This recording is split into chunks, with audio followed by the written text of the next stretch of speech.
Hey guys, I'm sorry that I'm just getting back to you guys on here.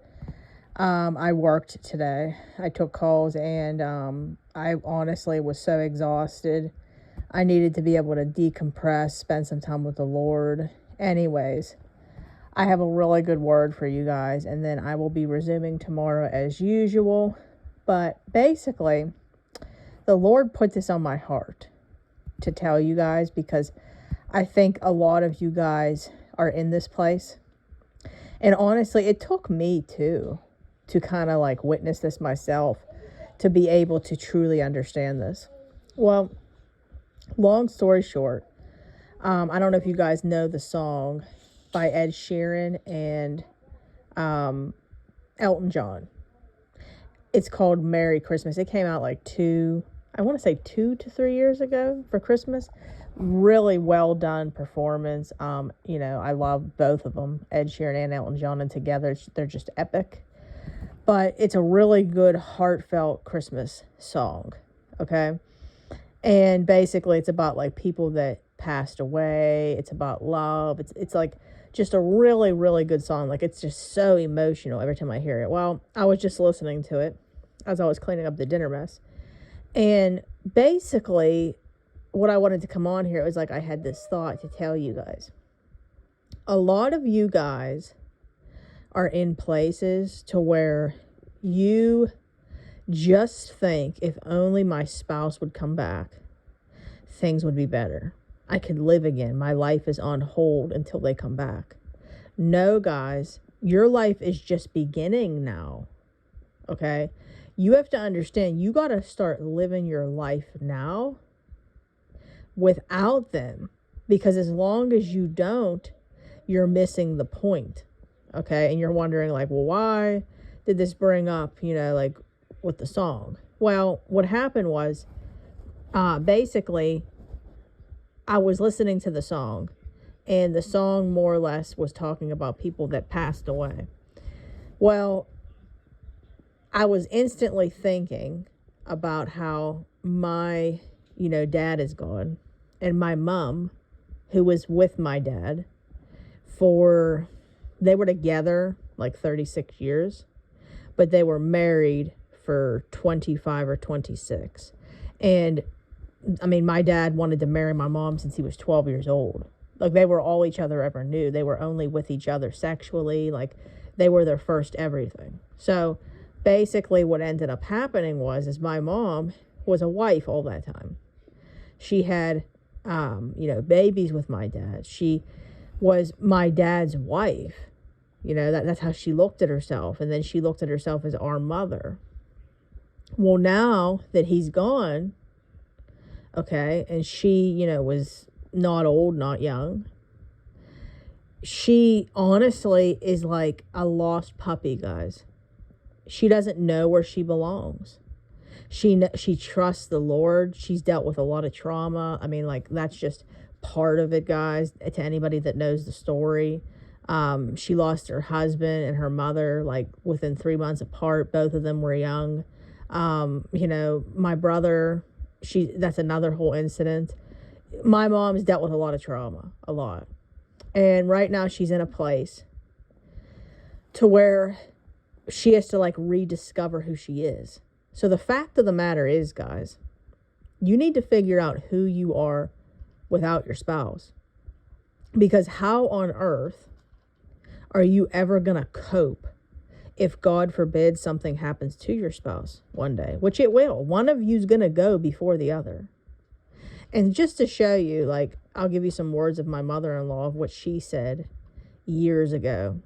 I remember us sitting at her table, and her oldest son and wife didn't have any kids. And she just doesn't want them. And, she is very materialistic, the daughter-in-law, and so is the brother-in-law. And my mother-in-law was referring to her son, and she went on to say that, they think now that it's okay because they're not old yet, but one day is going to come and they're going to see that, their parents are going to pass away. One's going to go before the other, And, siblings could pass away. And at the end of the day, all they're going to have is their stuff, like their material items. Okay.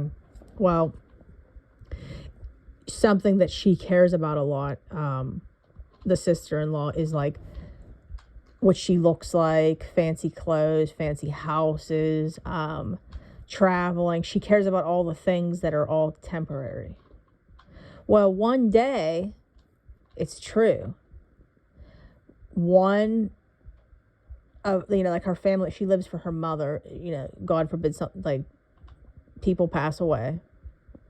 She's not going to be able to live for looking good in a bikini, because what's going to happen is we all get old. We all, get loose skin and saggy, and it's the facts, and, she's going to get old one day. And at the end of the day, the things that mattered aren't going to matter anymore.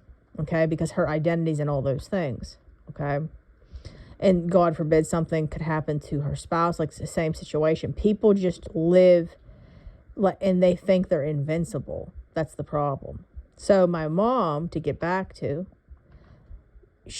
her identity was in being a wife, a mother, She loved the Lord. The Lord was everything to her, but she wasn't in what she's in now. She really didn't have the Lord as her identity just yet. Because if she did, she wouldn't be as lost as she is right now. She's truly lost. She doesn't even know who she is. So that all being said, basically she has to figure out who she is now as Gina now. She has to figure out who she is.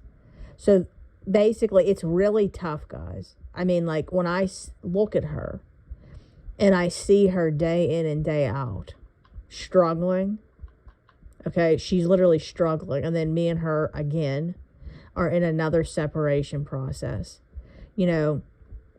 It's so weird because every time, like, I think that her and I are getting close again, the Lord puts us in another separation, because not separated like as in we don't see each other at all or talk at all, but like it's like he has to keep improving us and he has to separate us. It's kind of like the Joseph situation. Like, to get us to a certain level, he has to have alone time with us.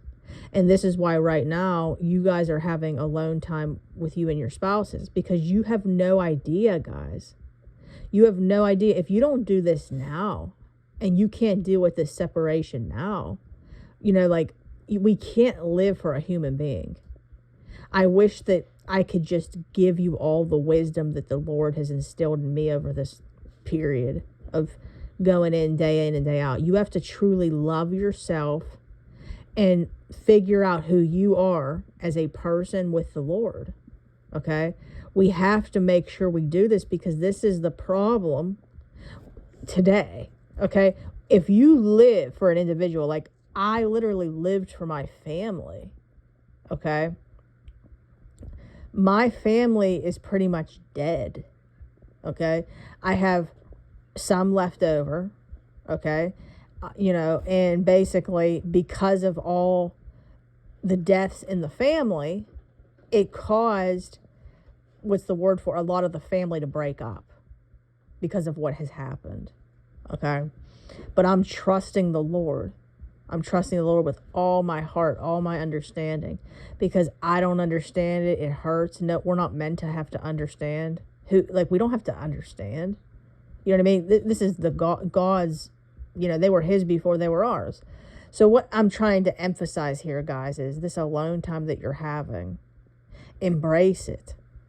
Embrace it. Figure out who you are, what you like, what you don't like, what you will deal with, okay, and what you won't. Because here's the thing.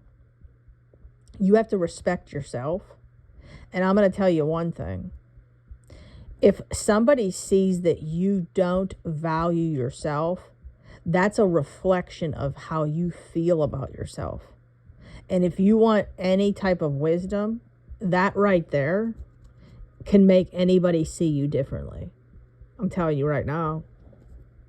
So I hope that this somehow encouraged you. I know this was just like a rant. I don't even know what I'm going to name this, but I'm going to name it something. And I hope it's encouraged you. Anyways, guys, I will be back on here tomorrow, as usual. I love you all so much. I hope you all had a wonderful Sunday. God bless. If you would like to work with me, I am a restoration life coach. I specialize in many things, all thanks to the Lord. Okay. So if you want to work with me, you can email me deadmarriagesredeemed@gmail.com. And also come on over to our Facebook group, Dead Marriages Redeemed. I hope to see you there and, fight the good fight all together.